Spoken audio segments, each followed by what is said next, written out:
Bien, ya está con nosotros la doctora Adiela Espinosa, fiscal de la Nación. Doctora Espinosa, ¿cómo está usted? Bienvenida. Gracias por estar aquí.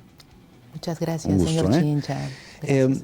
Quería justamente comenzar con esta noticia que acabamos de reseñar respecto a la denuncia constitucional que se ha presentado contra el expremier Alberto Otárola. Los cargos que ustedes colocan en el comunicado tienen que ver con negociación incompatible o aprovechamiento indebido del cargo. ¿Cuál es el trámite que sigue esta denuncia?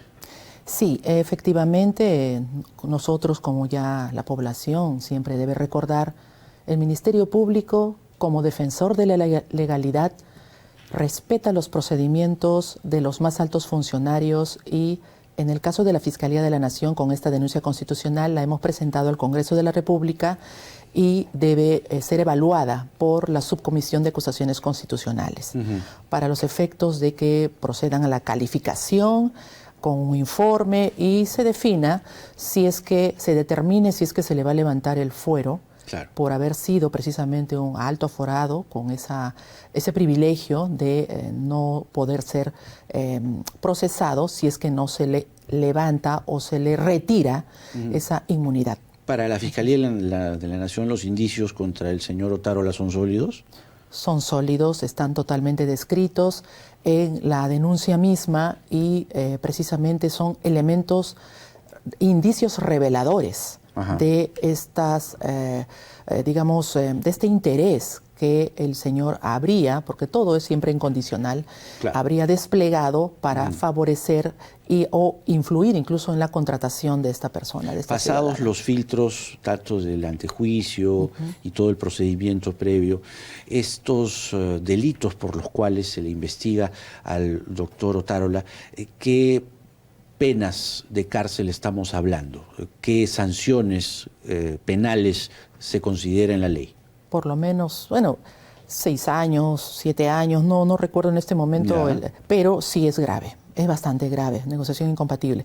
Pero más allá de eso, señor Chincha, lo que sí tenemos que recalcar es que el Ministerio Público en todos sus niveles viene trabajando y persiguiendo el delito, y especialmente hoy que es la preocupación de la ciudadanía, la inseguridad ciudadana. Eso quisiéramos nosotros también resaltar, que el Ministerio Público respeta mucho el debido proceso, respeta las normas y, si bien es cierto, hay una fuerte inseguridad ciudadana, nosotros venimos trabajando de la mano con la Policía Nacional, pero sí estamos insistiendo que se debe fortalecer la inteligencia operativa de la policía. De eso vamos a conversar en extenso, no le quepa duda, porque nosotros nos encontramos precisamente temprano, ya confirmada la entrevista con esta noticia del señor Otárola, pero como yo lo dije también en la presentación, tiene todo un desarrollo que vamos a esperar, porque el primer gran filtro es el antejuicio, ¿no? El fuero. La presidenta Boluarte, precisamente entrando en materia, se ha referido nuevamente a las acciones fiscales respecto a su despliegue y su trabajo contra la inseguridad y los procesos que deberían abrirse. Para ella, lo que tenemos que hacer los ciudadanos es mirar la institución que usted dirige, porque para ella los problemas están ahí. Hay una declaración muy breve que le pido escuchar y la comentamos inmediatamente. Adelante. Y dentro de la delincuencia común, la seguridad de las peruanas y de los peruanos es de todos, no solamente del Ejecutivo.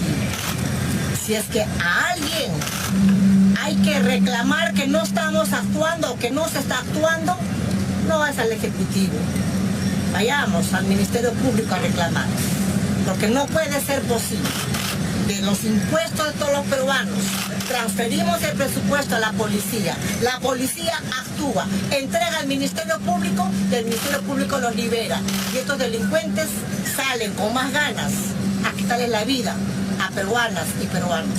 No lo vamos a hacer. Esta es una idea que se ha repetido y la presidenta lo ha vuelto a hacer, y a mí me gustaría que usted piense en la gente que está en la calle en este momento haciendo sus cosas y que recibe mensajes de ese tipo y no tiene una claridad con respecto a lo que realmente sucede, o si es que la presidenta está diciendo la verdad, porque lamentablemente la inseguridad, como usted bien lo decía, es un fenómeno que nos está poniendo contra la pared, y lo que dice la primera funcionaria del país es que la responsabilidad es de los fiscales. ¿Cuán cierto es eso?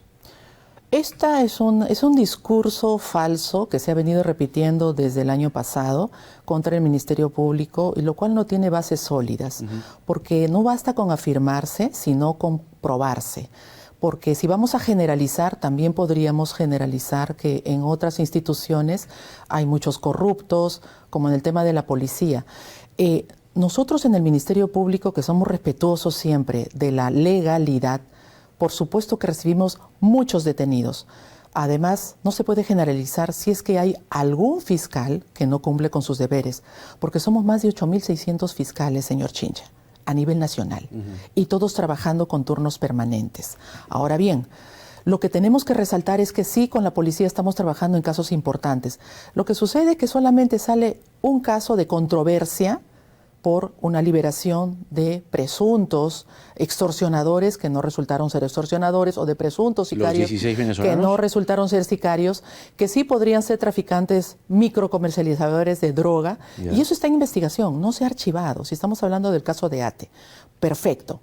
Pero sale una noticia controversial, porque eso se tiene que dilucidar. Todavía no se sabe hasta qué punto la policía puede haber cometido un allanamiento ilegal. Porque ¿Eso lo están investigando ustedes? Se está investigando, se está verificando, y eso se va a ver en su momento. O sea, ¿podría haber sido un allanamiento ilegal? Podría ser, por eso se tiene que verificar. Nosotros no estamos saliendo al aire a decir, ¿no? La policía ha actuado mal. No, nosotros somos respetuosos. Ahora bien, quiero resaltar que sí estamos teniendo importantes coordinaciones con la policía. Recordará usted el caso del Oro. Sí. El Oro, incluso que han sido detenidos un grupo de policías en retiro y en actividad. Nosotros no resaltamos eso porque comprendemos que en la policía, como hay muy buenos elementos, también pueden haber malos elementos. El día de hoy en la madrugada, en una coordinación, nuevamente coordinación estrecha entre el Ministerio Público y la Policía Nacional, se ha detenido a un grupo de 16 personas por el tema de extorsión en Huaura. Han sido detenidos porque están con muchos elementos, con muchas pruebas que se les ha encontrado por ser presuntos extorsionadores vinculados al tráfico de terrenos allá en la zona de Huaura. Entonces, como se da cuenta, ya hay muchos más operativos que se están llevando a cabo de manera respetuosa por la policía, respetuosa del Ministerio Público, y se trabaja coordinadamente. Pero lo que dice la presidenta y los voceros más importantes del gobierno es que la policía captura a los delincuentes y los fiscales los liberan. Es que tienen que hablar de casos puntuales, no se puede generalizar. Esa es una narrativa, como muchos le dicen, es un discurso que se repite y se repite, porque también hay otro detalle. Muchos de los detenidos a nivel nacional lo son o arbitrariamente o por delitos menores, como ya está comprobado con el Registro Nacional de Detenidos y Sentenciados, que es un RENADESPLE, que es un registro especial donde se consignan a todos los detenidos, y la tercera parte son, por ejemplo, por delitos de conducción en ebriedad. Otros son por hurtos simples, hurtos menores, otros son por violencia familiar, por violencia contra la mujer. Es decir, todavía no llega ni al 2% los detenidos por verdaderos hechos de 2%. Sicariato. Sí, no llega ni al 2% de detenidos a nivel nacional de verdaderos hechos vinculados a sicariato, a extorsión o a secuestro, que son los delitos que están golpeando a nuestra sociedad. Porque lo que se informaba desde el famoso cuarto de guerra, que ya no existe, que dirigía la presidenta Boluarte, es que se habían hecho masivas capturas, miles de capturas, y que el problema era el Ministerio Público. Eso es falso, porque nosotros lo demostramos no solo con nuestro registro, con el registro que también lo comparte la policía, y la policía sabe cuál es el nivel de detenidos que hay realmente por los delitos más graves que están afectando a la población. Ahora bien, lo que tenemos que hacer siempre es repetir que se necesita fortalecer la inteligencia policial. Señor Chincha, usted bien sabe, o bueno, las personas que no saben, la seguridad ciudadana, ¿quién la tiene en sus manos? La policía. Es la policía. ¿Quién debe patrullar? ¿Quién tiene que salir a monitorear? ¿Sí? Siga. A monitorear la delincuencia. ¿Quién previene el delito en las calles? No es el Ministerio Público. El Ministerio Público recién interviene cuando la policía va a tener un operativo bien estructurado, con autorización judicial, o cuando luego de una flagrancia, que es atribución policial, nos traen a los detenidos. Pero la inteligencia, el seguimiento, la infiltración, los informantes, todo eso es labor policial. Y eso no hay. No está siendo efectiva. Ya. Hay muy buenos policías, por eso yo siempre voy a resaltar la buena labor policial. O sea, no hay un trabajo de inteligencia Lo que sucede orgánico. es eso. Ahora, yo debo decir algo que estoy esperando que el señor ministro del Interior nos responda. Ya tengo 4 oficios que le he enviado desde que él asumió el cargo pidiéndole una reunión para estructurar precisamente lo que estoy comentando. ¿Cuándo fue el primer oficio? Desde que él llegó más o menos a comienzos de abril. Más o menos. ¿Y no has recibido usted respuesta? No hemos recibido respuesta desde el primer oficio, pero confiamos que seguramente el señor está, bueno, como es recién ha entrado al cargo, pero lo importante es que tengamos la tranquilidad de que el Ministerio Público cumple la ley. Ahora, el Ministerio Público no es solo acusador, el Ministerio Público también tutela los derechos fundamentales, señor Chincha. Por eso, el filtro que hacemos siempre es muy escrupuloso. No decimos que somos perfectos. Puede que hayan errores en la Fiscalía y no lo vamos a negar. Y en ese filtro que usted dice, sí, es posible que se cometa el error que acusa el gobierno de que se liberen a delincuentes de la extorsión. Puede ser, pero hablemos con cifras y hablemos con casos concretos. Ajá. No esperemos que haya un caso que todavía no se define si es que ha habido error del fiscal, de la fiscal. Todavía no se define eso. Pero no se puede salir ligeramente a decir y a echarle la culpa a todo. Además, estoy explicando que la seguridad, patrullaje, salir, sí, es de la policía, no es del Ministerio Público. Por lo tanto, nosotros vamos a continuar trabajando sirviendo a la sociedad. Vamos a continuar llevando adelante nuestras labores. Como por ejemplo, señor Chincha, el tema del presupuesto. No estamos pidiendo aumento, eso sí yo quisiera que se tenga muy en claro. No estamos pidiendo aumento de presupuesto porque no se nos ha dado el 100% que hemos solicitado el año pasado, 2024, que eran 15.000 millones, para atender todos los pendientes e incluso impulsar las inversiones con locales propios que necesitamos, porque la mitad de locales a nivel nacional son alquilados. Y eso es una fuga de dinero importante. O atentados como el de Trujillo, ¿no? O atentados para mantenimiento, refacciones, actualización de muchos equipos, por ejemplo, de corrección de algunos sistemas informáticos, modernización, eso es importante, digitalización. Porque se habla de un recorte del 4%, ¿es posible eso? ¿Estamos hablando de eso? Entre el 2023 y 2024 ¿sí? Hubo un presupuesto, pero del 2024 al 2025 ha habido un recorte del 4%. Sí. ¿No? Ahora, ¿qué se está viendo afectado? Eso es importante saberlo. Todo. Servicios básicos, pago de alquileres, pago de servicios luz, agua, vigilancia, limpieza, contratación de mayor personal pericial, equipamiento de laboratorios. Se nos está exigiendo mucho más e incluso se nos atribuye responsabilidad sobre la gran inseguridad ciudadana, pero nosotros no tenemos los recursos suficientes para poder precisamente mejorar esos servicios. El premier Adrián Sen, consultado precisamente sobre este tema hace unos días, dijo que había que ver realmente cuánto se había ejecutado del presupuesto en años anteriores. Cito, por ejemplo, 2024, para entender la baja de 4% al 2025. ¿Cuál es la explicación que usted tiene? Sí, ya le hemos demostrado al señor Adrián Sen, el día lunes nos hemos reunido en la PCM y le hemos explicado y le hemos demostrado que hemos ejecutado en el año pasado 97%. 97%. Por lo tanto, por supuesto, somos eficientes. Ahí está. Somos eficientes. El portal de Transparencia Económica, 97% exacto, de ejecución. Somos eficientes y por eso mismo le estamos pidiendo no que se nos aumente, sino que se nos dé el presupuesto adicional a ese 5% que nos dieron el año pasado. ¿Para qué?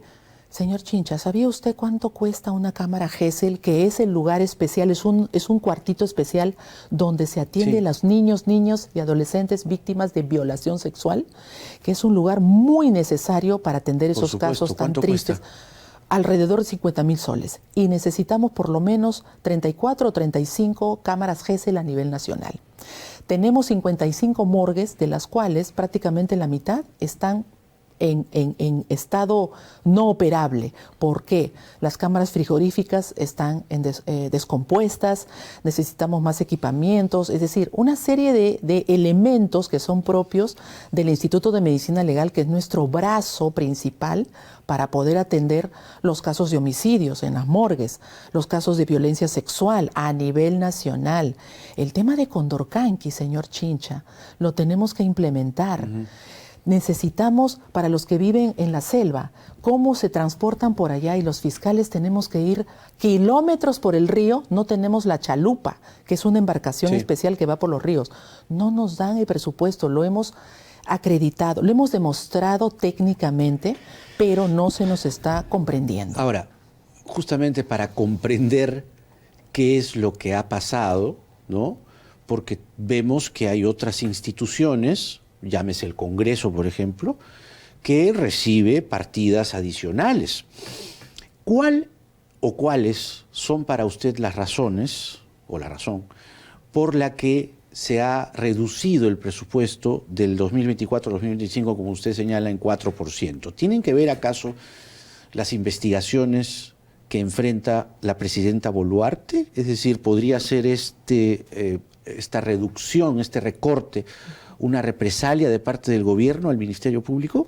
Yo escucho voces por todos lados en ese sentido. Yo no quiero afirmarlo porque yo tengo esperanza y confianza de que la señora presidenta y el señor ministro de Economía y todos los ministros deben entender de que no es un dinero para los fiscales, es un dinero para la población, porque va a ser correctamente invertido, como siempre ha sido, correctamente invertido para dar el servicio que necesita la población, señor Chincha. Eso, nosotros estamos enfocados y bajo responsabilidad, porque no es un dinero que lo gastamos así abiertamente y sin dar cuentas. Todo está bajo la supervisión de la Contraloría General de la República.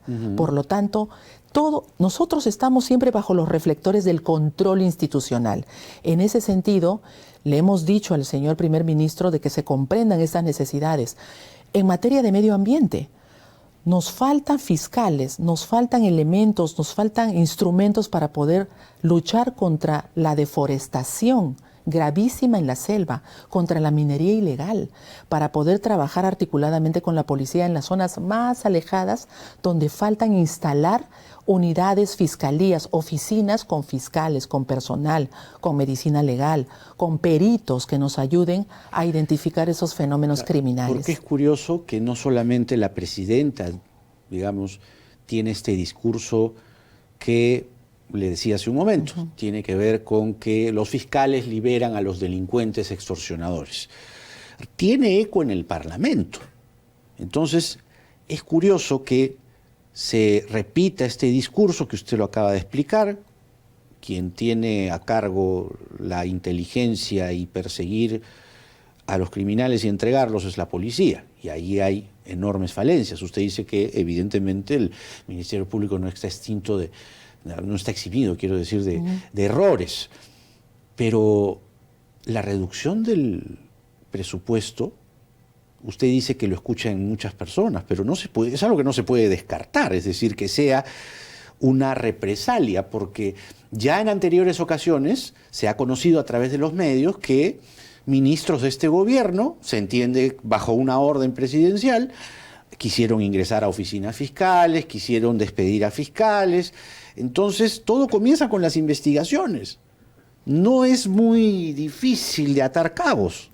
Claro, lo que sucede es que a veces tal vez no se comprende de que todo peruano, sea funcionario de cualquier nivel o no lo sea, todo peruano está sometido a la ley.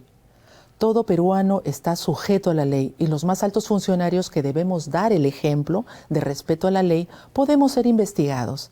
Todos tenemos carpetas abiertas, incluso quien habla, carpetas por delitos, por una serie de delitos. Por lo tanto, nosotros lo que tenemos que hacer es respetar y con paciencia y tolerancia seguir esperando que la justicia y la verdad salga a la luz. ¿La presidenta está colaborando con las investigaciones que enfrenta? Bueno, ha estado viniendo a sus declaraciones, sí, está entregando. ¿Pero declara? Sí, bueno, en algunos ha dicho de que se acoge el silencio. No, solamente de que está esperando que se resuelva una tutela, sí. En una oportunidad lo dijo, pero sí, en la gran mayoría prácticamente ha declarado. ¿Qué va a pasar con las investigaciones que usted lidera, porque usted es la fiscal de la Nación y es la encargada de investigar a la presidenta? ¿Qué va a pasar, digo, con esas investigaciones cuando, tal como parece ser, el Tribunal Constitucional acepte la demanda competencial que ha presentado la presidenta para que no se le investigue durante su mandato? Porque además, la propia Fiscalía de la Nación, no cuando usted la dirigía, sino cuando estaba de fiscal de la Nación el doctor Pablo Sánchez, hizo una interpretación del artículo 117 de la Constitución y se quedó establecido, porque además hay precedentes respecto a la investigación a Castillo, que el presidente sí podía ser investigado durante su mandato, pero no acusado, que es lo que dice el artículo 117. ¿Cuál es la posición del Ministerio Público frente a lo que está pasando en el TC? A ver, digamos que hay dos momentos. La posición del Ministerio Público ya fue expuesta en la audiencia correspondiente ante el Tribunal Constitucional. Sí. Pero, señor Chincha, si se da esa consecuencia o ese resultado de que se detienen las investigaciones, el Ministerio Público es respetuoso de la separación de poderes. El Ministerio Público va a respetar cualquiera sea la decisión, motivada, por supuesto, que es así como corresponde, del Tribunal Constitucional. Nosotros no vamos a desconocer, porque es parte de la función y la autoridad en su materia que tiene el Tribunal Constitucional, y tendremos que acatarla con las consecuencias correspondientes. ¿Qué consecuencias? No, digo, si se tiene que detener, tendrá que detenerse la investigación. Pero no es un sinsentido o una contradicción, porque si ya se sentó jurisprudencia con respecto a la investigación a un presidente, ¿no se está atando de manos al Ministerio Público? Pero la ley es la ley y la jurisprudencia es la jurisprudencia. Nosotros somos respetuosos porque estamos en un estado de derecho. Ya la población y los analistas correspondientes harán o sacarán sus conclusiones con cualquier medida. Así es. Ahora, usted dice que la ley es la ley, es cierto, pero, por ejemplo, otro caso, el caso del doctor Fernández Gerí, que es quien lidera la autoridad de control en el Ministerio Público, suspendió al fiscal José Domingo Pérez. El fiscal José Domingo Pérez ha ahora presentado a su vez un reclamo. Usted, entiendo, el Ministerio Público ha presentado una denuncia contra el doctor Fernández Gerí por abuso de autoridad. ¿Qué es lo que ha pasado allí? Porque todo parece tener un trasfondo de animadversiones personales, inquinas, rivalidades. Incluso se habla que el doctor Fernández Gerí tuvo una reunión con uno de los abogados de Fuerza Popular. ¿Ha habido un abuso contra el doctor José Domingo Pérez? Mire, no voy a personalizar. Las actuaciones de la Fiscalía de la Nación se dan al conocer cualquier hecho, ya sea en nuestras instalaciones o respecto del desempeño de cualquiera de los fiscales o personal administrativo. Y si, como en este caso, advertimos algún presunto delito, nosotros remitimos las copias con los informes correspondientes de seguridad, como en el caso concreto, para que el fiscal provincial competente lo asuma. Todos los días, señor Chincha, llegan noticias, llegan avisos, ¿no? O información respecto de otros fiscales, respecto de otros que pueden ser tanto denunciados como también agraviados. Por lo tanto, la Fiscalía de la Nación lo que hace es simplemente cumplir con los procedimientos legales ya establecidos. Pero un procedimiento es que si hay un fiscal que deja su puesto, lo que tiene que hacer es entregar el cargo y no se le permitió. Tendrá que investigarse, por eso mismo es lo que se han remitido las copias. Se tiene que investigar y por eso les digo, la Fiscalía de la Nación está atenta a cualquier situación que pueda tener visos de ilegalidad y se remite como corresponde para que se investigue y se dilucide qué pasó allí. ¿Se allana usted o está de acuerdo con que el Tribunal Constitucional haya repuesto como fiscal supremo al doctor Tomás Aladino Gálvez? Simplemente tenemos que cumplir, acatar, como repito, cada autoridad o cada entidad autónoma como el Tribunal Constitucional toma sus decisiones, nosotros acatamos. Pero para el Ministerio Público vendría a ser una fortaleza, porque si hay algo que necesitamos es más fiscales supremos titulares para conformar la Junta, que es el máximo órgano de gobierno del Ministerio Público.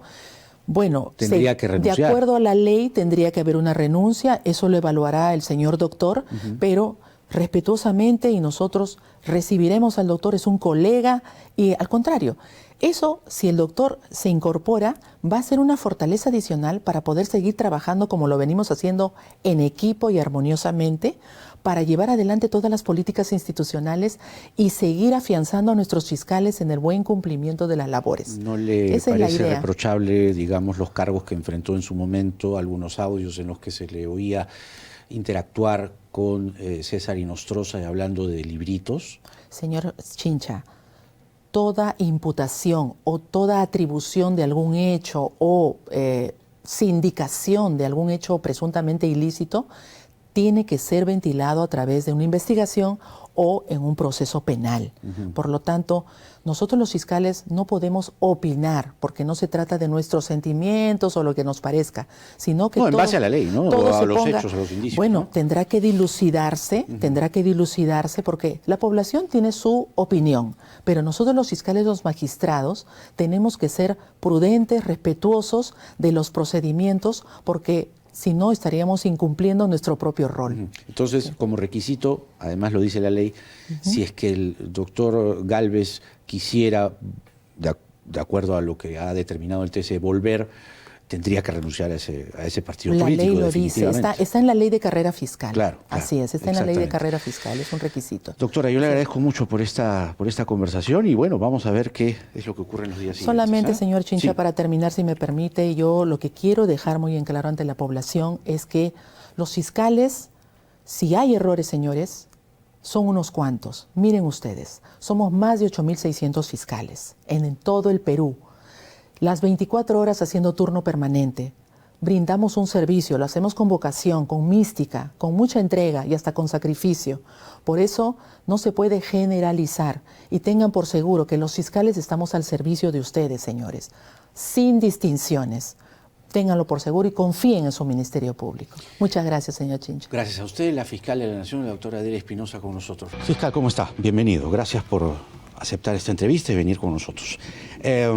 Quiero comenzar por precisamente el asilo a Nadine Heredia, porque hay varias cosas que desgranar a partir de la decisión del gobierno del Brasil, presidido por Lula da Silva, quien fue el que gestionó los dineros, que justamente son materia medular de esta sentencia.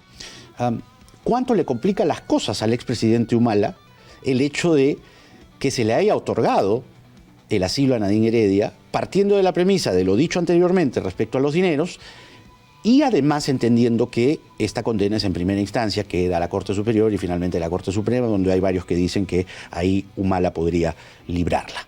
¿Cuánto perjudica a Humala el asilo? Muchas gracias por esta invitación. Siempre es una grata oportunidad poder conversar con usted. Bueno, mire, yo lo pondría de la siguiente forma en perspectiva, ¿no? De hecho, las circunstancias por las cuales finalmente el asilo es solicitado y es otorgado por parte del gobierno de Brasil nos hace pensar de que en realidad estamos ante una serie de elementos que nos conducen a pensar de que aquí hay un plan de fuga orquestado. Es decir, que lo que hay es una defraudación del sistema de justicia ante una circunstancia en la que finalmente el Poder Judicial del Perú ha sentenciado al señor Humala y a la señora Heredia por graves cargos de lavado de activos agravados por pertenencia a organización criminal. Dentro del tramado, efectivamente, lo que usted dice, señor Chincha, es muy correcto. Esta historia nace precisamente con la entrega o la orden de entrega de $3 millones del Partido de los Trabajadores. El señor Lula da Silva es presidente por el Partido de los Trabajadores. Le ordena el señor Antonio Palocci, que era el denominado italiano, que hable con Marcelo Bahía Odebrecht para que entregue $3 millones al señor Ollanta Humala de un fondo clandestino, de una especie de cuenta corriente que tenía el Partido de los Trabajadores en la empresa Odebrecht. Como usted podrá deducir, señor Chincha, el Partido de los Trabajadores es una persona jurídica que tiene una serie de regulaciones y de vida propia en el Brasil. Y tiene sus contabilidades, y tiene sus fondos, y tiene toda una participación activa en política. Pero opta por pedirle de este fondo ilícito a Odebrecht porque se trataba de un aporte de carácter clandestino. Ahí viene una pequeña repregunta. Sí. Y es que justamente los entendidos en la materia que han hablado durante las últimas horas a montones y leyendo también parte de la propia legislación, para que el lavado de activos se consume, que es precisamente el delito en cuestión, el que lo recibe debió haber conocido que esos dineros provenían de, como dice usted, un fondo clandestino. Sí. Y eso, por lo menos para la defensa de Humala, no se ha aprobado en el juicio. Mire, se ha aprobado para los jueces, porque efectivamente así lo han determinado en la sentencia de condena. Los abogados buscan instaurar o reinstaurar, señor Chincha, la interpretación inostrosa Pariachi del lavado de activos, que exige, hasta antes del año 2017, que tenga un nivel de suficiencia probatoria estimable con la condena, las actividades criminales previas y el conocimiento de quien capta ese recurso maculado. Pero alguien puede decir, pero los hechos juzgados son 2006 y 2011. No, es que no interesa, porque lo que le estoy haciendo la referencia es que el año 2017, ante la sentencia inostrosa Pariachi, paradójicamente, todos los jueces de la Corte Suprema de Justicia de la República se reunieron y dijeron, no, el delito de lavado de activos es un delito autónomo. Lo que necesitas es una carga indiciaria mínima de la actividad criminal previa, que es el fondo clandestino, porque creo que podemos convenir a partir del razonamiento judicial de que la captación de esos dineros es clandestina y proviene de Odebrecht. Pero el arreglo primigenio originario es con el Partido de los Trabajadores. Si el Partido de los Trabajadores, en una idea absurda que podamos tratar de discutir, quería hacer un aporte de campaña al señor Ollanta Humala Tasso, pues bueno, se lo habría dado, porque tienen su propia contabilidad, sus propios fondos. Lo que sucede es que la empresa Odebrecht tenía un fondo ilegal clandestino que era del Partido de los Trabajadores para las campañas que ellos solicitaban. Era un fondo que se nutría de la corrupción en el Brasil y que era como un avance de cuenta corriente. Así lo escribe Marcelo Bahía Odebrecht. En su explicación, porque Jorge Barata se opone a pagarle a la señora o al señor Humala y la señora Heredia, porque pensaban que eran candidatos antisistema, decían ellos, ¿no? Y que su candidata era la señora Keiko Fujimori, ¿no? Ahí se elabora la frase, usted pague, Barata, le dice, ¿no? Porque ese es un compromiso de Lula, no mío. Ese es un compromiso del Partido de los Trabajadores. Yo tengo que cumplir porque este dinero ilícito que tengo es de ellos, no es mío. Así que a mí no me importan las razones, si son ideológicas, particulares, usted tiene que pagar. Pero si usted paga y tanto problema tiene con la señora Fujimori, entonces usted dele $500.000 más. Y ahí figura la famosa frase, aumentar Keiko a 500 eufa hacer visita. Entonces, el nivel de conocimiento del recurso maculado tiene que ver también con lo que se ha dicho dentro de la sentencia, de lo que ha explicado los jueces, porque esto sí ha sido por unanimidad. Ojo, los 3 jueces han fallado condenando al señor Humala, a la señora Heredia, por la captación de estos dineros ilícitos. Pero hay un juez que dice que el lavado no se aprobó. Solamente en el caso de Venezuela, pero no en el de Brasil. En el de Brasil los 3 han votado juntos. Entonces, para los 3 hay la convicción de que ese dinero que ha sido captado en condiciones de clandestinidad, de exorbitancia, en efectivo, eludiendo el sistema de control antilavado, eludiendo el sistema de rendición de cuentas de la Oficina Nacional de Procesos Electorales, en un candidato a la presidencia de la República que tiene un deber de cuidado propio porque está candidateando a la más alta magistratura del país y por tanto debe ser el que más respete escrupulosamente la normatividad.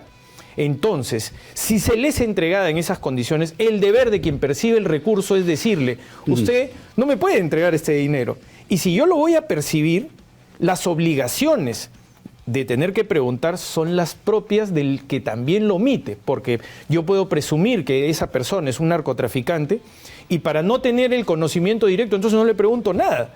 El deber de cuidado exige que si alguien va a recibir... hay una suposición de que los Humala sabían que ese dinero era ¿De origen clandestino? Por supuesto, por la intermediación del Partido de los Trabajadores. Ya. Porque en otra lógica, si fuera de otra manera, entonces si el Partido de los Trabajadores quería hacer un aporte a la campaña del señor Humala, cosa que es negado porque entiendo que los partidos políticos en Brasil no pueden financiar campañas en el Perú, ¿no? Entonces no podría ser tampoco eso legal, entonces utiliza a un intermediario, que es un intermediario que tiene una contabilidad paralela, una caja 2, tiene un fondo ilícito que proviene de distintas prácticas ilícitas, y de ese dinero finalmente le entrega 3 millones en esas condiciones. Y luego lo introduce al sistema financiero, y eso lo ha claramente detallado la jueza ponente, la jueza cuando ha explicado el adelanto de su fallo en síntesis.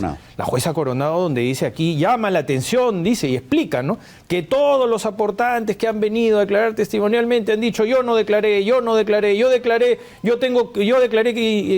aporté $500 y figuro con 16.000. ¿No? Y otra persona dice, no tengo ni para comer, ¿qué voy a aportar en una campaña política? Los supuestos aportantes. Por eso le digo que cuando uno quiere ocultar un dinero, es porque lo presume que no tiene ilícito. Claro, hay un ocultamiento ahí implícito, ¿no? Ahora, volviendo a el asilo a Nadine Heredia, usted ha señalado en su respuesta inicial que esto obedece a un plan orquestado. ¿Orquestado entre quién o quiénes? Es decir, ¿podemos advertir, colegir que el señor Ollanta Humala sabía de este asilo previamente? Mire, yo no puedo tampoco dar un testimonio de ello, pero sí puedo generar como cualquier persona que tiene un seguimiento del caso, que conoce los antecedentes del caso, una inferencia lógica deductiva. Hay muchas cosas que por transparencia deben exigirse. Usted en su introducción decía algo que es muy cierto y que además nosotros también lo hemos reclamado como Ministerio Público. Una reflexión, que se entienda que aquí está en debate el sistema de administración de justicia del Perú y su credibilidad y su independencia. Porque si yo pido sencillamente un salvoconducto sin mayor reflexión, estoy tácitamente admitiendo que en el Perú el sistema de administración de justicia está intervenido o está de alguna forma condicionado para sus resultados finales. Entonces, desde esa lógica y esa perspectiva, lo que se está haciendo es incumplir un mandato judicial que está en la Constitución y es una obligación del presidente de la República, hacer cumplir los fallos del Poder Judicial. Y el Poder Judicial, dentro de su independencia y su majestad, finalmente se administra justicia a nombre de la nación. Entonces, todas estas circunstancias podrían haber demandado una mayor reflexión, pero no encontramos eso. Más bien lo que encontramos es que el abogado de la presidenta estaba en la misma sala de audiencias, usted lo habrá visto, el señor Nicanor Boluarte ha trabajado en el gobierno de Humala, el señor Adrián Sen, Otárola, que está allá afuera, pero también, el señor Maurate también. ¿Esto le llama también a sospecha? Ahí, ¿eh? El señor Portugal estaba ahí también. Sí, no, digo, también. Pero esto es sospechoso. Además, señor Chincha, el avión ya aterrizó. O sea, parece que el avión ya estaba estacionado, ¿no? Usted sabe que es toda una logística mandar un avión de un estado extranjero que ingrese al país. A las 4 de la mañana creo que. Entonces, digamos que todo eso es parte también de algo que puede inferir válidamente de que aquí había una cierta preparación para que esto finalmente se llegue a materializar. ¿Incluye el gobierno? Mire, yo creo que hay que transparentar las razones, no las conocemos, porque lo único que hemos sabido es que finalmente se extendió un salvoconducto, ¿no?, casi de inmediato, porque a las 9 de la noche, y tengo entendido que por las actividades de la señora Presidenta de la República, creo que estuvo en Chincha hasta las 7, 8 de la noche, ¿no? Entonces, esto normalmente se trata a nivel de un Consejo de Ministros, del Ministerio de Relaciones Exteriores, es decir, hay una cierta, reitero, reflexión de lo que implica la decisión. Es decir, lo que usted decía también, con mucha razón, ¿no? Es decir, puedo otorgar el salvoconducto bajo protesta, diciendo de que en el Perú no se persigue a nadie por sus ideas políticamente. Contrasta, fíjese, con lo que sucedió con el gobierno de los Estados Unidos de Norteamérica, cuando nos entregó al señor Alejandro Toledo extraditado, y donde se dijo que en el Perú el señor Alejandro Toledo nunca ha sido perseguido por sus ideas y que el sistema de administración de justicia del Perú cumple con todas las garantías del debido proceso para entregarlo. Ahora, mucho se está hablando respecto a esta condena y al fallo, cotejándolo o comparándolo con el caso de la señora Keiko Fujimori y el caso Cocteles. ¿Cuál es el nivel de emparentamiento fiscal, si el término usted me lo permite, para advertir cuál será el futuro del caso Cócteles. Es decir, es casi lo mismo, porque la fuente de dinero es lo mismo. Bueno, el debate, la deliberación judicial ha girado en torno a ello. Es más, de hecho, le acabo de citar un hecho conexo, ¿no? Que es parte de la conversación dentro de la cual se ordena la entrega de estos 3 millones de dinero ilícito clandestino. Sí. Entonces, evidentemente, dentro ya de la toma de postura judicial, que tiene que ver con la actividad probatoria, porque el debate de la naturaleza ilícita de los hechos quedó agotado, señor Chincha, en el año 2022, porque precisamente la señora Nadine Heredia interpuso un recurso de casación que llegó a la Corte Suprema de Justicia de la República, a la sala que preside el doctor César San Martín Castro. Y el doctor César San Martín Castro y los señores jueces supremos finalmente le dieron la razón al Ministerio Público diciendo de que aquí sí hay un caso de lavado de activos, que lo que hay que ir es a juicio, a determinar en actividad probatoria si el señor Humala y la señora Heredia son culpables o inocentes. Y por eso es que hemos llegado a este estadio. Los abogados del señor Humala y la señora, que ha sido un ejército realmente, ¿no? Que usted los ve en el caso de Keiko Fujimori y después los ve en el caso de Ollanta Humala, ¿no? Y tienen rutinas y estrategias bastante parecidas y concertadas. Los abogados nunca han dicho al sistema de justicia que se sienten perseguidos políticamente. De hecho, el Tribunal Constitucional ha venido dándoles la razón en algunos casos a la señora Fujimori, en otros casos al propio señor Humala, cuando lo liberó de la prisión preventiva. Pero sí se ha hablado de la judicialización de la política o la politización de la justicia. Sí, pero eso es un hecho absolutamente falso, porque nosotros lo que hacemos es investigar a políticos que han transgredido la ley pero sometidos a la garantía judicial. El Ministerio Público, señor Chincha, no hace nada por sí solo. El Ministerio Público se somete al Poder Judicial, que es un sistema de pesos y contrapesos o un nivel de garantía. Las decisiones en torno a estos casos de muy alto perfil llegan hasta la Corte Suprema y hasta el Tribunal Constitucional. Son discusiones que se dan en todo nivel y no son verdades que son establecidas por el Ministerio Público. Pero ¿cuál es el precedente que sienta la sentencia a los Humala Heredia frente al caso Fujimori? En el caso Odebrecht, claramente, que el dinero de la Caja 2 tiene procedencia ilícita y que las condiciones mediante las cuales se capta y luego se coloca ese recurso maculado son delito de lavado de activos y que la abundante prueba que existe debería haber llevado al mismo derrotero con el cual nos encontramos en este momento, una sentencia de condena en el caso Humala. Pero el fiscal Pérez ha sido suspendido. El fiscal Pérez ha sido suspendido y también ha sido anulado el juicio oral, con lo cual nos encontramos en una circunstancia en la que por decisión judicial, decisión que nosotros todavía estamos cuestionando a nivel de una casación, por decisión judicial todo se ha retrotraído, dicen los abogados, o sea, remitido al momento en el que venció la investigación. Pero hay, digamos, ciertos juristas, no digo los defensores directos o indirectos, sino algunos juristas independientes que dicen que les llama la atención el hecho de que el atestado fiscal, el voluminoso expediente, haya sido devuelto 15, 16, 17 veces. Es que también eso es falso, señor Chincha. A ver, mire, le explico. Mire, el caso denominado Cócteles es un caso de muy alta complejidad porque son muchas personas acusadas. Demasiadas. Sobre esa base, usted tiene que ver que todas las defensas legales en estos casos de alto perfil son defensas muy activas. Gestionan todo lo que tienen que gestionar para buscar muchas veces dilatar lo inexorable que resulta a veces llegar al juicio oral y debatir la prueba. Tienen miedo de debatir la prueba, porque si debaten la prueba pueden terminar con el señor Humala. Entonces, ¿qué hacen? Buscan tratar de entorpecer la llegada a ese estadio final. Y no es verdad eso. En el caso Cócteles han sido 6 subsanaciones. 6 subsanaciones dentro de un caso de muy alta complejidad que demanda una fase de saneamiento para que se llegue al momento estelar, que es el juicio oral, sin ningún tipo de observación. ¿Los investigados han promovido directa o indirectamente la suspensión del fiscal Pérez? Yo pienso que es una inferencia válida porque finalmente coincide con el tiempo en el que el fiscal Pérez tenía que volverse a pronunciar. ¿Y por qué le digo esto, señor Chincha? Porque el juzgado constitucional que se encarga de ejecutar la sentencia del Tribunal Constitucional que favoreció al señor Klimper Ackerman le ha dado al Ministerio Público 15 días para que se pronuncie. En esos 15 días, el Ministerio Público tiene que cumplir ese mandato judicial y evidentemente el fiscal Pérez ya no estará.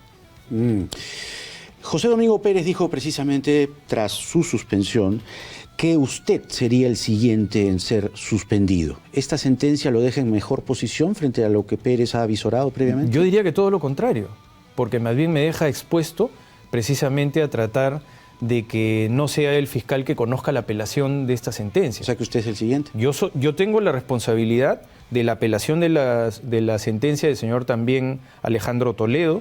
Sigo el caso Ecoteva, que es un caso también en el que debe concluir el debate en menos de un mes, y esperamos que también exista una sentencia de condena porque el gobierno de los Estados Unidos nos ha ampliado la extradición confiando en el sistema de justicia peruano. Es un aval al sistema de justicia peruano.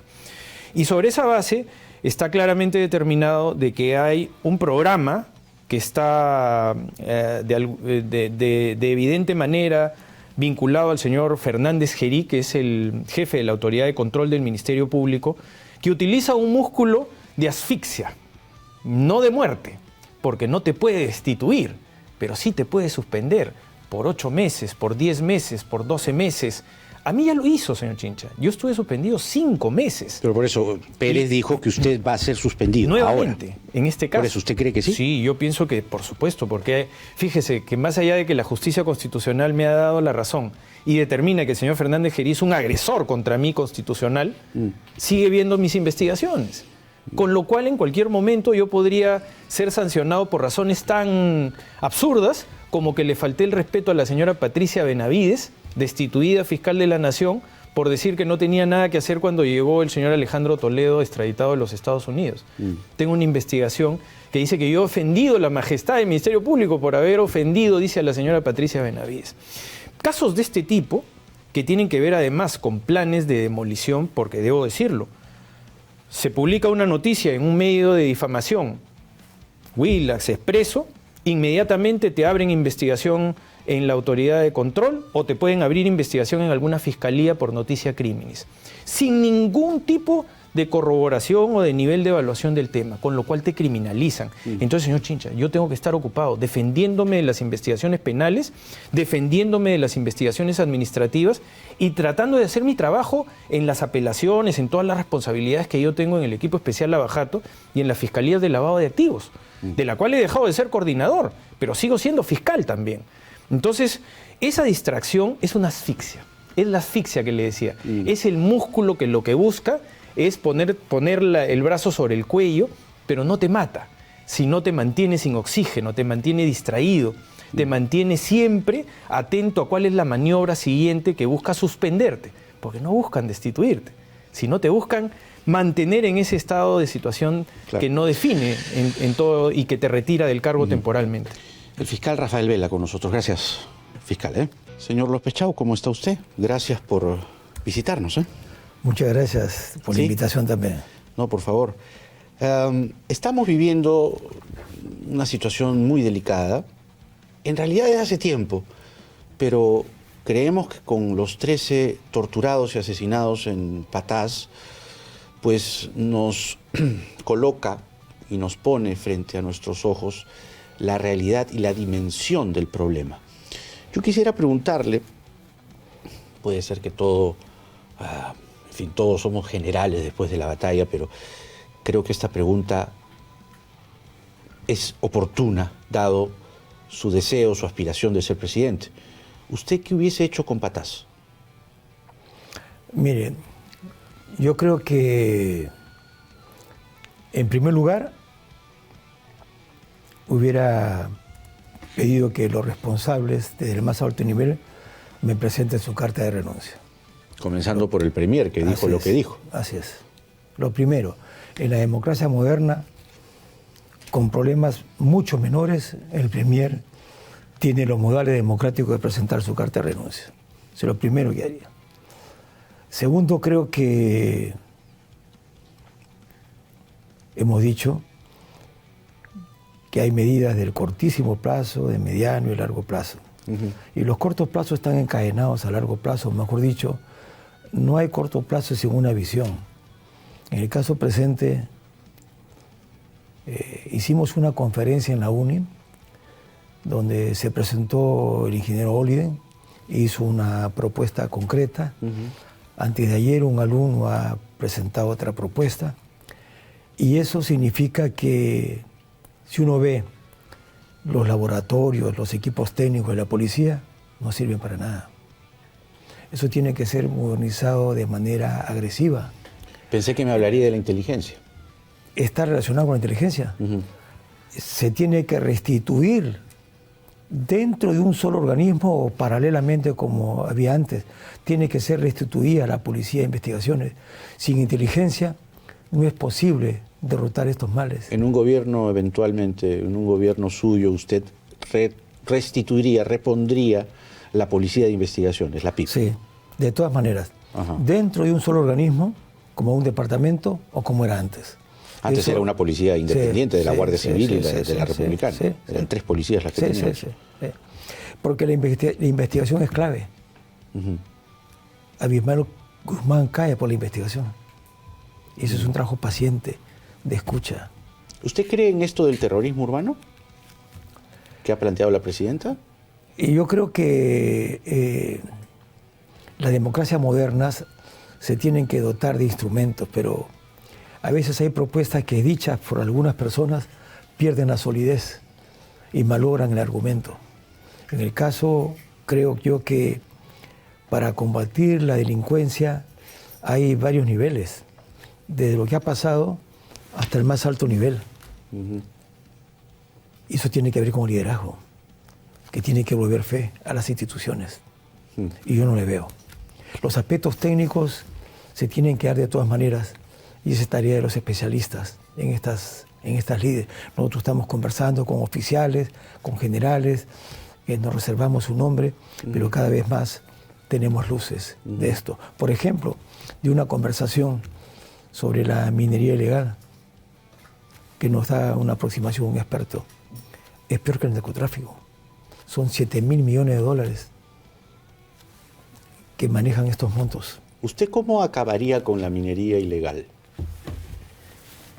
¿O no podría acabar con ella? Ilegal, diferenciándola de informal o artesanal, ¿no? Yo creo que, primero, investigación, y segundo, creo que las Fuerzas Armadas tienen que involucrarse mucho más, pero de manera técnica. ¿Cómo así la Fuerza Armada puede Sobre todo el ejército. involucrarse técnicamente? Sobre todo el ejército. Sobre todo el ejército. Pero, digamos, lo que habría que ir es a las bocaminas, ¿no? Ahí está el problema. Voy a ensayar una hipótesis. El modelo del CIMA, ¿por qué funciona? De la Marina de Guerra, en otro campo. Funciona. Porque el plan estratégico es claro. Están llegando a una política de industrialización de la Marina de Guerra del Perú. Ese modelo, usted puede cambiar de objetivo, y es el mismo modelo. Y hacerlo, por ejemplo, con el ejército o con la FAP. Pongamos el ejército. La medida más importante también viene de estas conversaciones. Un profesor en la universidad que cumple con su tarea, normalmente es un hombre honrado. Se siente buen profesor y no se mete en malas maneras. Un alumno que es un buen alumno no se mete. En la policía, los profesores, yo le aseguro, uno mira el rendimiento de los buenos profesores, allí hay el germen de una buena posibilidad de renovación. Hay que encuestar. Eso es inmediato. Y es una probabilidad rápida para poder renovar los mandos en la Policía Nacional. Ahí tiene que haber una reingeniería. Y incluso reformar la currícula de esos sectores. La currícula, cuando se forman los policías... El problema es que hay una costra ahí, ¿no?, de una corruptela enquistada desde hace buen tiempo. Si la cabeza está en otro lugar, en la parte honesta, te aseguro que se corrige todo inmediatamente. El problema es la cabeza, como siempre. En los estados, siempre la cabeza. El Estado es una cabeza. Si uno tiene un Estado como el que tenemos de hace muchos años, las cosas no avanzan. Pero la cabeza de la policía, que es el general Sanabria, el mismo día en que ya estaban estos 13 muchachos secuestrados y siendo torturados, se fue a una fiesta en el Hotel Bolívar. Imagínese, ¿no? Imagínese. Y sigue en el cargo de comandante general de la policía, no pasa nada. Bueno, si yo fuera general, yo hubiera presentado mi renuncia. Si ocurre algo así, mientras yo era rector, yo hubiera presentado mi renuncia. O sea, si usted hubiese sido Sanabria, dice usted. Así es. Claro, hay que tener un poco de sangre en la cara, ¿no? Por supuesto. Si hubiera pasado algo similar siendo rector en la UNI, algo parecido, hubiera presentado mi carta de renuncia. ¿Dina Boluarte tiene solución? El 2026, de todas maneras hay cambio, ¿no?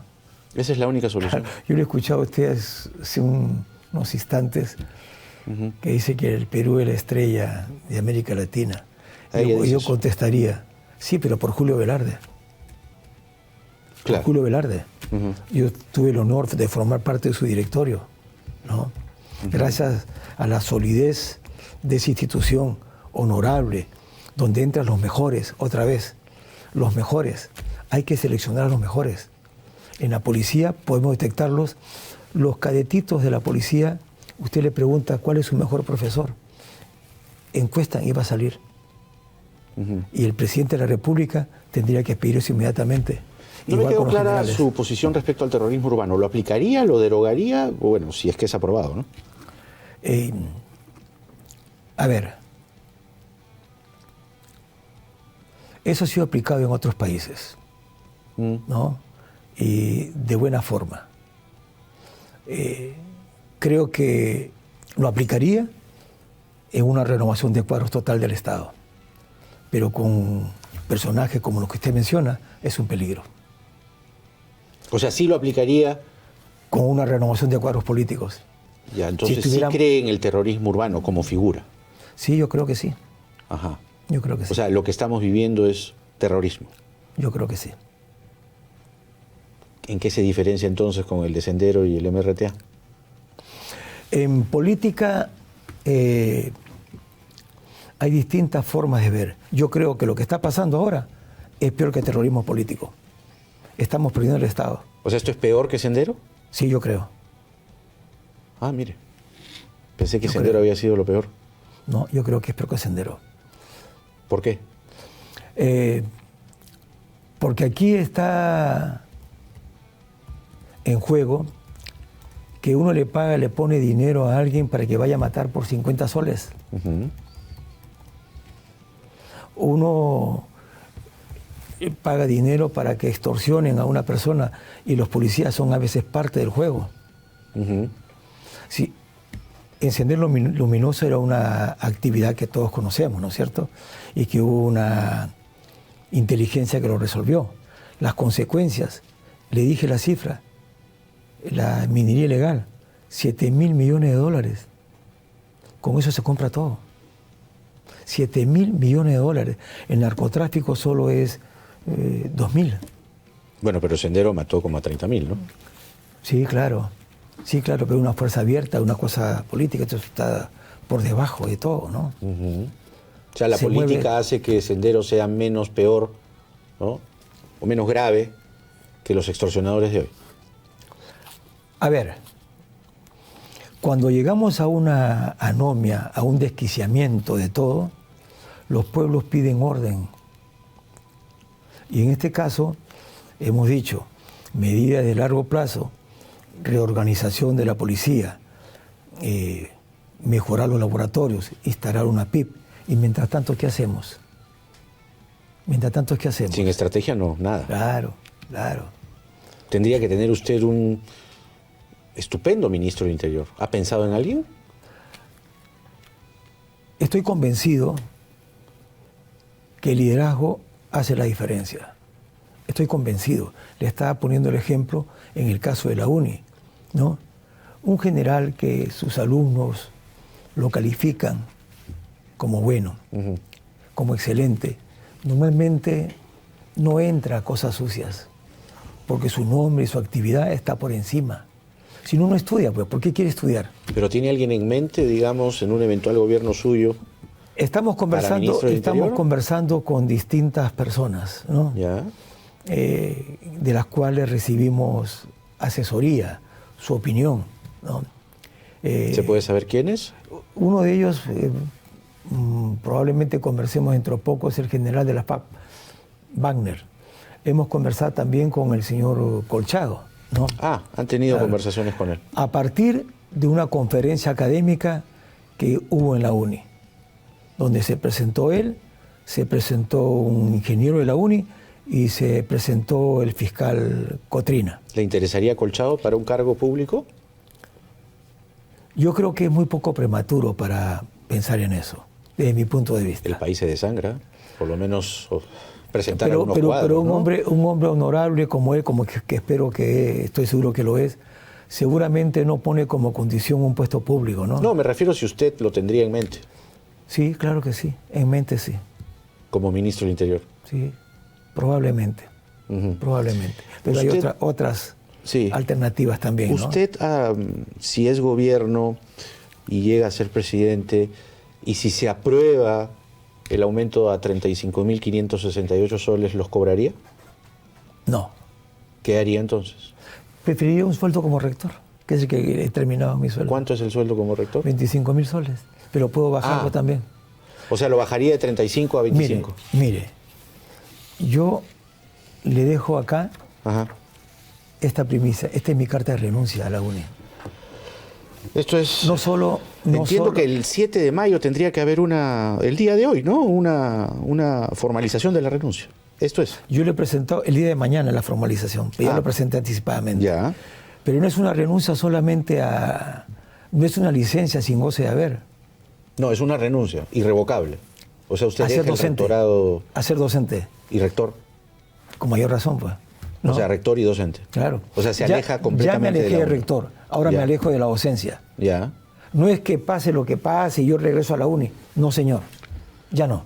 Pero si, digamos, no logra el puesto de presidente, podría regresar a las aulas, ¿no? ¿O no?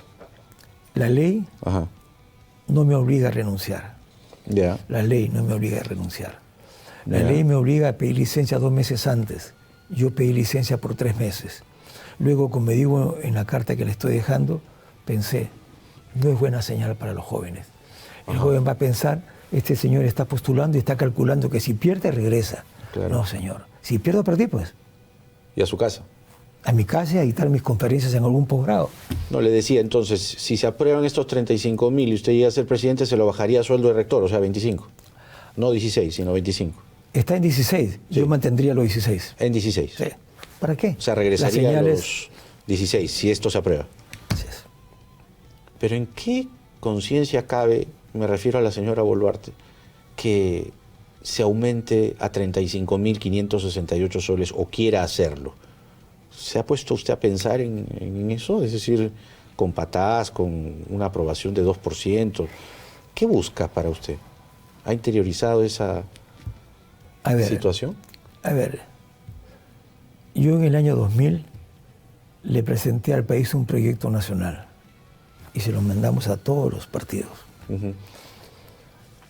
Señalamos en ese documento que entregamos a todos los partidos que no hemos tenido una clase dirigente en el cabal sentido del término, que solo hemos tenido lo que llamaba castas burocráticas y dominantes. Y hablábamos de que hay élites malhechoras y élites bienhechoras. Para emplear un ejemplo reciente, Leopoldo Quiapo, en una entrevista, dice, hay seres humanos que son como los árboles, generan oxígeno, y hay personas que están tan podridas por dentro que generan monóxido. ¿Dina Boluarte está podrida por dentro? Y yo prefiero no calificar a las personas. Bienhechores y malhechores. Sí, en general. Claro, ¿no? Pero yo le preguntaba por Dina Boluarte. Yo sobre Dina Boluarte he dicho varias veces que estoy absolutamente en contra de las cosas que está haciendo. Es lo que puedo decir como ciudadano. Absolutamente en contra. Y su pregunta que usted hace sobre cómo aumentarse el sueldo, yo digo, esa es una locura. Una locura. Todo político sabe que los hombres de honor solo aceptan un puesto público solo para servir y hacer el bien. Sobre y cosas, esto hace mal. Sobre cosas malas, precisamente, o, en fin, debatibles. 2.339 firmas observadas en su partido Ahora Nación. ¿Cuántas de esas son falsas? Mire, nosotros, primero que este es un tema de los jóvenes. ¿No? ¿Cómo de los jóvenes? Los jóvenes hicieron un partido, ¿no? Ellos, fundamentalmente. Nosotros sobre esas denuncias hemos presentado inmediatamente a la RENIEC y al Jurado Nacional de Elecciones, le decimos, nosotros queremos investigar, queremos auditar. Y no puedo auditar si usted no me da la base de datos. Deme la base de datos para yo investigar. Y a los responsables los sacamos y los expulsamos como partido político. Es el mensaje claro, sea quien sea. Sea quien sea. Esa es la actitud frente a esto. ¿Pero el partido no debería pagar aunque sea una multa? Porque un partido que quiere ser poder, supuestamente quiere hacerle el bien a la gente, pero presentarse con una firma o firmas falsas, eventualmente, no es como que muy honesto, ¿no? Es como cuando usted quiere pedir un crédito al banco y el aval está falsificado, el banco le va a mandar una patada al traste, ¿no? Sí, pero lo vuelvo a repetir. Cuando ha habido estas denuncias, no es sobre las firmas que nos reconocieron. No, son las observadas, pues 2.339. Firmas que fueron rechazadas por la misma RENIEC. Sobre eso hemos dirigido al Jurado Nacional y al RENIEC. Ok, tú me has observado eso y nosotros decimos, queremos actuar, dándonos las informaciones para actuar. Porque este es un partido joven, donde obviamente si encontramos un militante tendrá que ser sancionado y expulsado del partido. Pero también es cierto que ese es un partido joven y todo el mundo quería ingresar al partido. El señor Sanabria, por ejemplo, el señor, un congresista que se me escapa el nombre, ¿no? Se afilió en Chiclayo. ¿Cómo nos enteramos que se había afiliado en Chiclayo? Lo vimos y él dice, caramba, yo soy amigo, ¿por qué me hacen esto? Tú te metiste por la ventana, ¿no es cierto? Y nosotros te sacamos por la ventana también, porque tú entraste de mala fe. Tú sabías que tenías problemas y has entrado al partido y mucha gente quiere entrar. Entonces eso nos obliga a un partido joven, ¿no? Con trayectoria, con ideas, con principios. Tenemos que redoblar nuestro esfuerzo para poder hacer lo que estamos predicando, ¿no? La honestidad. Y entonces nosotros sí vamos a pedir, ¿no? Al RENIEC que nos mande, que nos permita entrar al sistema para sacar la información y sancionar. Si no, ¿cómo hacemos nuestra auditoría? Es con base de datos. Claro. No será la última conversación, sin duda, señor López Chau, porque queda mucho pan por rebanar en esta lid que apenas recién está ya convocada. Hasta una nueva oportunidad, ¿eh? Muchas gracias, muy amable. Alfonso López Chau, de Ahora Nación, quiere ser presidente de la República. Vamos a buscar a todas las voces posibles que quieren detentar poder, porque sin duda estas elecciones son quizá las más importantes de lo que llevamos de historia republicana.